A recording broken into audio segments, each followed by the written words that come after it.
When we start with political communication during the broadcast era, we need to think about the early days of the radio. Woodrow Wilson was the first president to experiment with sending his voice over the radio. He did so in 1919. But Woodrow Wilson was not someone who was a big fan of the radio. He didn't use it in campaigning. He rarely ever used it during his presidency, only just a handful of times, and really was potentially considered a pioneer, but really was just the first, not really anyone who focused any time on the radio. That started to change with Harding, who came after President Wilson, who had more successful attempts to somewhat regularly use the radio to try to reach the public in 1922 and 1923. The next president, Coolidge, was the one that was really the first president to use the radio as a means of political communication and advancement. He strategically used it to communicate both during his campaign and also during his election.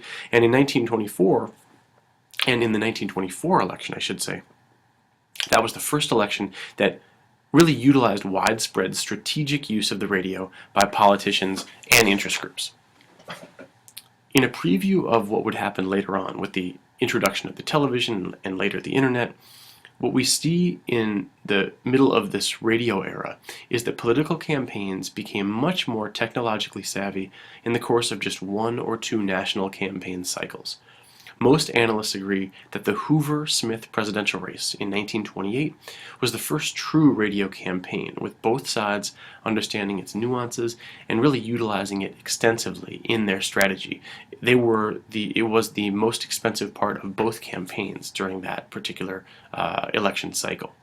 Franklin Roosevelt, elected in 1932, was the first to really bring it to its ultimate level.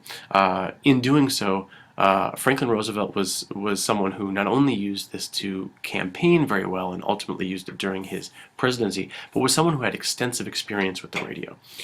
Franklin Roosevelt took his broadcasting technique very seriously, and he completed dozens of addresses during his time in New York before running for president, and then ultimately brought that to the presidency, having regular radio addresses, including his very famous fireside chats.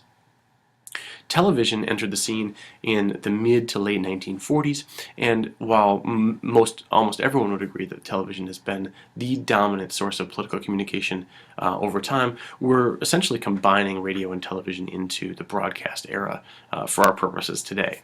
From 1947 to 1956, television or political communication online was essentially TV news.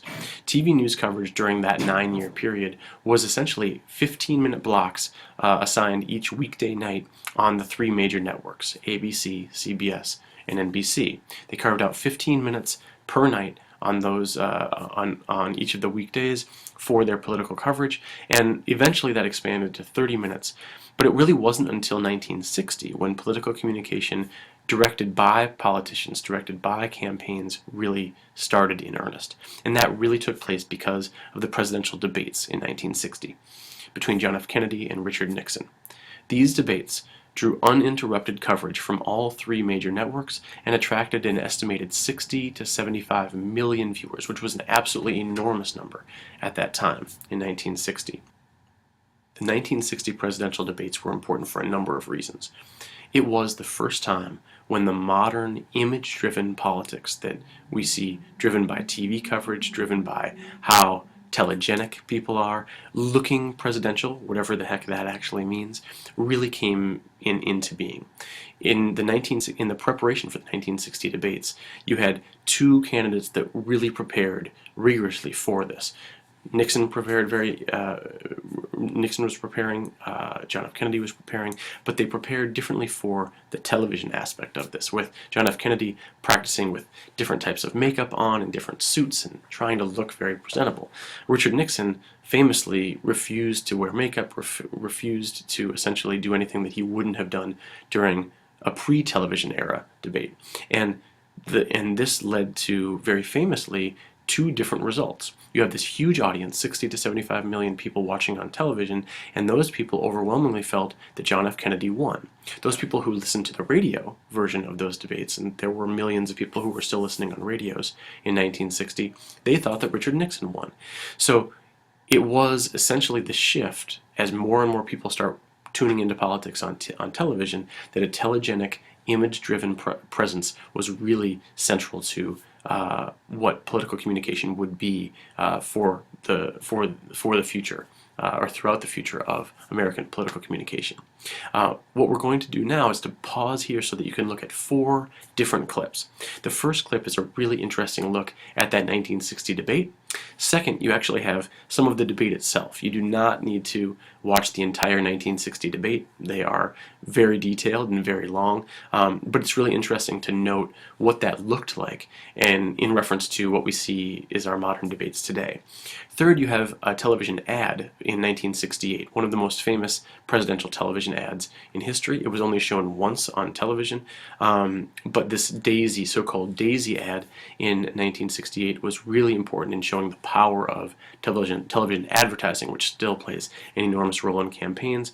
And finally, there's a clip of the 2012 debate, one of the 2012 debates between Barack Obama and Mitt Romney, and you can use that as a point of reference between what you saw in 1960. A lot of things have changed, maybe for the better. I think many people would say that the 1960 debates were much more substantive than anything that we would consider today. We'll pick it up afterwards and take a look at what happened in the modern era.